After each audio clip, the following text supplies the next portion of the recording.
கடந்த ஆண்டு கரும்பிற்கு ஒரு மெட்ரிக் டன்னிற்கு ஊக்கத்தொகையாக 195 ரூபாய் வீதம் 260 கோடி ரூபாய் வழங்கப்பட்டுள்ளது.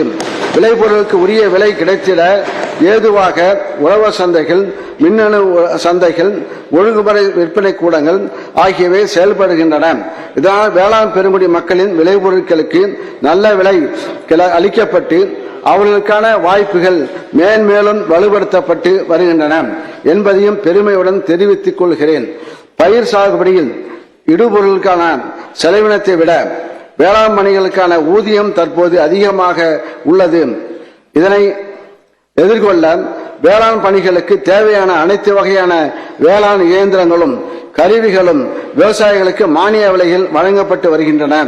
மேலும் வேளாண் இயந்திர வாடகை மையங்கள் மூலமாக வேளாண் இயந்திரங்களை விவசாயிகளுக்கு வாடகைக்கு பெற்று பயனடையும் வசதியும் ஏற்படுத்தப்பட்டுள்ளது. விளைபொருட்களில் அறுவடைக்கு பின் ஏற்படும் இழப்பினை தடுத்திட ஏதுவாக இந்த அரசு புதிய குளிரிடப்பட்ட கிடங்குகள், தானிய சேமிப்பு கிடங்குகள், உலர்களங்கள் உள்ளிட்ட வசதிகளை அமைத்துக் கொடுக்கும் பணிகளை தொடர்ந்து மேற்கொண்டு வருகிறது என்பதை பெருமையுடன் தெரிவித்துக் கொள்கின்றேன். கடந்த 3 ஆண்டுகளில் அளிக்கப்பட்ட வேளாண் நிதி அறிக்கை ஒரு பார்வை. கடந்த 3 ஆண்டுகளில் அறிவிக்கப்பட்ட அனைத்து திட்டங்களும் சரிவர செயல்படுத்தப்பட்டு எதிர்பார்த்த பலன்களை தந்துள்ளன. நீண்டகால திட்டங்களுக்கான பணிகள் தகுந்த மேற்பார்வையில் தொடர்ந்து நடைபெற்று வருகின்றன. வேளாண் உழவு நலத்துறை திட்டங்களோடு உழவு நலம் தொடர்புடைய பிற துறை திட்டங்களையும் ஒருங்கிணைத்து கலைஞரின் அனைத்து கிராம ஒருங்கிணைந்த வேளாண் வளர்ச்சி திட்டம் கடந்த 3 ஆண்டுகளில் 7705 கிராம ஊராட்சிகளில் செயல்படுத்தப்பட்டு இதுவரை 23,237 ஏக்கர் பரப்பளவில் வேளாண் பயிர்களும் 3,587 ஏக்கர் பரப்பளவில் பழக்கன்றுகளும் பழமரக்கன்றுகளும் மரங்கள் ஆகிய முதலியவை நடப்பட்டு தரிசு நிலங்கள் நிரந்தர சாகுபடிக்கு கொண்டு வரப்பட்டுள்ளன. 1202 ஆதி திராவிட பழங்குடியின விவசாயிகளுக்கு ஆழ்துளை அல்லது குழாய் கிணறுகள் நிறுவப்பட்டுள்ளதுடன் 1564 பண்ணை குட்டைகளும் அமைக்கப்பட்டு பாசன பரப்பு அதிகரிக்கப்பட்டுள்ளது. ஊரக வளர்ச்சி மற்றும் ஊராட்சி துறையின் கட்டுப்பாட்டில் உள்ள 4773 குளங்கள், ஊரணிகள், வரத்து கால்வாய்கள் எல்லாம் இத்திட்டத்தின் மூலம் தூர்வாரப்பட்டு மேம்படுத்தப்பட்டுள்ளன.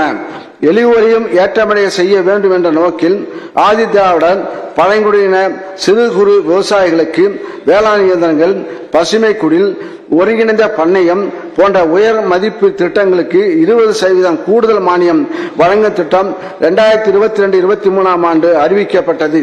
இத்திட்டம் மிகுந்த வரவேற்பினை பெற்றதால் 2022-23, 2023-24 ஆண்டுகளில் அறிவிக்கப்பட்ட 17 கோடி ரூபாய் விட கூடுதலாக 9 கோடி ரூபாய் ஒதுக்கீடு செய்யப்பட்டு இதுவரை 4980 ஆதி திராவிட பழங்குடியின விவசாயிகள் பயனடைந்துள்ளனர். தமிழ்நாடு முழுவதும் நீர்நிலைகளை தூர்வாரியும் புனரமைத்தும் சீரமைத்து புதிய நீர் சேகரிப்பு கட்டமைப்புகளை ஏற்படுத்தி மழை நீரை வீணாக்காமல் சேமித்து நிலத்தடி நீரை செறிவூட்டியதால் நுண்ணீர் பாசனம் போன்ற தொழில்நுட்பங்களை பரவலாக்கி பாசன நீரின் பயன்பாட்டை அதிகரித்ததால் 2020-21 ஆண்டில் 89,06,000 ஏக்கராக இருந்த பாசன பெற்ற பயிர் பரப்பு 2022-23 ஆண்டில் 95,39,000 ஏக்கராக உயர்ந்துள்ளது.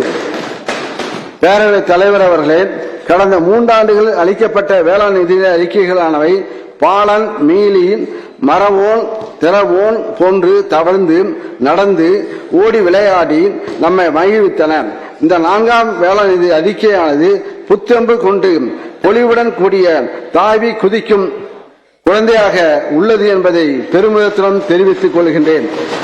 3ஆம் நிதி அறிக்கையில் அறிவிக்கப்பட்ட அனைத்து அறிவிப்புகளுக்கும் அரசாணை வெளியிடப்பட்டு செயல்படுத்தப்பட்டு வருகின்றன. கடந்த ஆண்டுகளில் அறிவிக்கப்பட்ட திட்டங்களின் பயன்கள் அனைத்தும் தொடர்ந்து உணரப்படுகின்றன. மேலும் 2024-25 ஆண்டிற்கு தகுந்த புதிய திட்டங்கள் அறிமுகப்படுத்தப்பட உள்ளன. உழவர் நலன். பருவநிலை மாற்றத்தின் காரணமாக தமிழ்நாட்டில் புயல், வெள்ளம், வறட்சி போன்ற இயற்கை பேரிடர்கள் ஆண்டுதோறும் நேரிட்டு பயிர் உற்பத்தியையும் விவசாயிகளின் வாழ்வாதாரத்தையும் வெகுவாக பாதிக்கின்றன.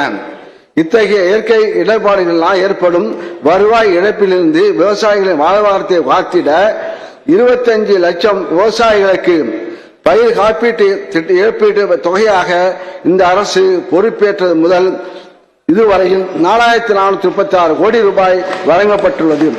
இதில் விதைப்பு பொய்த்தல் இனத்தில் அறிவிக்க செய்யப்பட்ட சம்பா நெற்பயிருக்கு 2022-23 2023-24 ஆண்டுகளில் பயிர் இழப்பு ஏற்பட்ட அதே ஆண்டிலேயே இழப்பீட்டு தொகை வழங்கப்பட்டதை இங்கே குறிப்பிட விரும்புகிறேன்.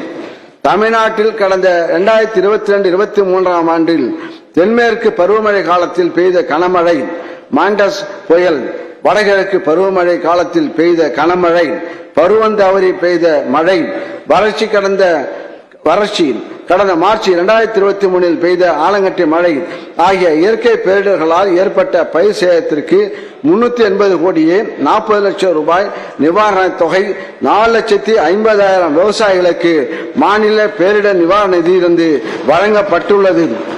குறுவை பருவத்தில் ஏற்பட்ட மகசூல் இழப்பு, மிக்ஸாம் புயல், மக்காசோள பயிரில் ஏற்பட்ட மகசூல் இழப்பு ஆகியவற்றால் பாதிக்கப்பட்ட 1,85,000 விவசாயிகளுக்கு 118 கோடியே 77 லட்சம் ரூபாய் நிவாரணம் வழங்க அரசாணை வெளியிடப்பட்டுள்ளது. மேலும் கோடை மழை, தென்காசி மாவட்டத்தில் தென்மேற்கு பருவமழை காலத்தில் மழை குறைவால் ஏற்பட்ட மகசூல் இழப்பு, தென் மாவட்டங்களில் 2023 ஆண்டு டிசம்பர் மாதத்தில் ஏற்பட்ட பெருமழை போன்ற இயற்கை பேரிடர்களால் ஏற்பட்ட பயிர் சேதத்திற்கு 208 கோடியே 20 லட்சம் ரூபாய் நிவாரண தொகை 2,74,000 விவசாயிகளுக்கு விரைவில் வழங்கப்படும். மேட்டூர் அணையில் குறைந்த அளவே தண்ணீர் இருந்த போதிலும் மாண்புமிகு தமிழ்நாடு முதலமைச்சர் அவர்கள் அரிய நிகழ்வாக மேட்டூர் அணையிலிருந்து 3/2/2024 அன்று டெல்டா பாசனத்திற்காக 3 டிஎம்சி தண்ணீர் திறந்துவிட உத்தரவிட்டதால் பாதிக்கும் நிலையிலிருந்த சுமார் 25,000 ஏக்கர் சம்பா நெற்பயிர் காப்பாற்றப்பட்டுள்ளது. இப்போது பல்வேறு உழவு நலன் குறித்த திட்டங்கள், வேளாண் இயந்திரங்கள், உழவர் உற்பத்தியாளர் நிறுவனங்களில் மதிப்பு கூட்டப்பட்ட பொருட்கள், தொழில்நுட்ப கருத்தரங்கள் கொண்ட மாபெரும் கண்காட்சிகள் சென்னையிலும் திருச்சியிலும் நடைபெற்றன. இவற்றில் மொத்தமாக 2 லட்சத்திற்கும் அதிகமான விவசாயிகளும் 1,50,000க்கும் மேற்பட்ட பொதுமக்களும் பார்வையிட்டு பங்கேற்று பயனடைந்தனர். சாதனைகள்: இருபோக சாகுபடி பரப்பை இருமடங்காக்கும் முயற்சியில் 2022-23 ஆண்டு 35,15,000 ஏக்கராகிறது இருபோக சாகுபடி பரப்பு உயர்ந்துள்ளது. கரும்பு பயிரில் உயர் தொழில்நுட்பங்களை கடைபிடித்து ஹெக்டருக்கு 111 மெட்ரிக் டன் உற்பத்தி திறனுடன் தமிழ்நாடு தேசிய அளவில் முதலிடத்தில் உள்ளது. நடப்பாண்டில் ஏற்பட்ட பல்வேறு இயற்கை இடர்பாடுகளுக்கு இடையிலும் 114,19,000 ஏக்கர் பரப்பில் சாகுபடி மேற்கொள்ளப்பட்டுள்ளது. 2023-24 ஆண்டில் 127 லட்சம் மெட்ரிக் டன் உணவு தானிய உற்பத்தியினை எட்டுவதற்கு உரிய நடவடிக்கைகள் எடுக்கப்பட்டு வருகின்றன. மாண்புமிகு முதலமைச்சர் அவர்களின் வழிகாட்டுதலின்படி கடந்த 3 ஆண்டுகளைப் போலவே இந்த ஆண்டும் பல்வேறு மாவட்டங்களை சார்ந்த சிறப்பு பிரதிநிதிகள், விவசாயிகள், விவசாய சங்கங்கள், கரும்பு விவசாயிகள் சங்கங்கள், விவசாய இடுபொருள் விற்பனையாளர் சங்கம், உழவர் உற்பத்தியாளர் குழுக்கள், உணவு பதப்படுத்தும் நிறுவனங்கள் ஆகியவற்றின் பிரதிநிதிகள், இயற்கை விவசாயிகள், தோட்டக்கலை விவசாயிகள், விதை உற்பத்தியாளர்கள், வேளாண் இயந்திரங்கள் தயாரிப்பு நிறுவன பிரதிநிதிகள், வேளாண் வணிகர்கள், வேளாண் ஏற்றுமதியாளர்கள், முட்டை பால் உற்பத்தியாளர்கள், கடல்சார் மீனவர்கள், உள்நாட்டு மீனவர்கள், வேளாண் வல்லுநர்கள் ஆகியோரின் கருத்துக்களை நேரடியாகவும் மனுக்கள் மின்னஞ்சல் மூலமாக பெற்று அவர்கள் கருத்துக்களுக்கும் ஏற்ப 2024-25 ஆண்டிற்கான வேளாண் நிதிகளை அளிக்கப்படுகிறது. வேளாண்மை துறை முதலமைச்சரின் மண்ணுயிர் காத்து மண்ணுயிர் காப்போம் திட்டம் CMMKS இந்த நிதிநிலை அறிக்கையில் முதலமைச்சரின் மண்ணுயிர் காத்து மண்ணுயிர் காப்போம் என்ற புதிய திட்டத்தினை இப்பேரவையில் அறிவிப்பதில் நான் பெருமிதம் கொள்கிறேன். வேளாண்மைக்கு மண்டே ஆதாரம். பயிர் வளர்ச்சிக்கு அடிப்படை மண். பயிர்களுக்கு தேவையான ஊட்டச்சத்துக்களை கிடைக்கக்கூடிய வடிவில் அளிப்பதும் மண் தான். பயிர்களின் வளர்ச்சி மண்ணின் வளத்தை சார்ந்தே அமைகிறது.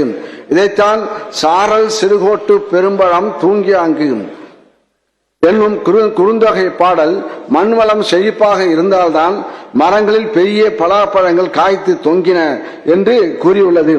பண்டைய காலத்தில் காடுகளை தேவைக்கேற்ப அழித்து வேளாண்மை செய்த போது நாளடைவில் உற்பத்தி குறைந்தது.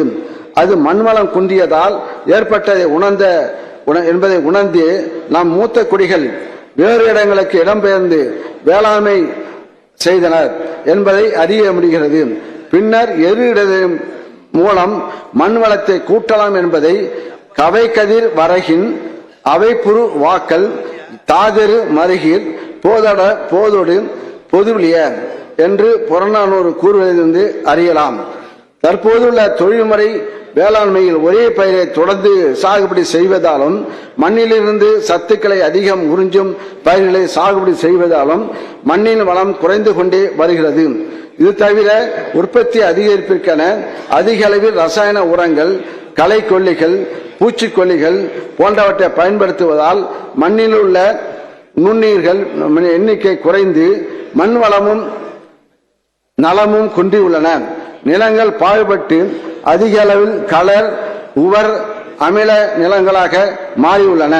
தொடர்ந்து இதே நிலை நீடித்தால் மல்லடான மண்ணைத்தான் நம் எதிர்கால தலைமுறையினருக்கு நாம் விட்டு செல்ல இயலும் நிலை ஏற்படும். வேதி பொருட்களின் எச்சமில்லாத வேளாண் விளைபொருட்களே நமக்கு நல்லுணவு, அருமருந்து.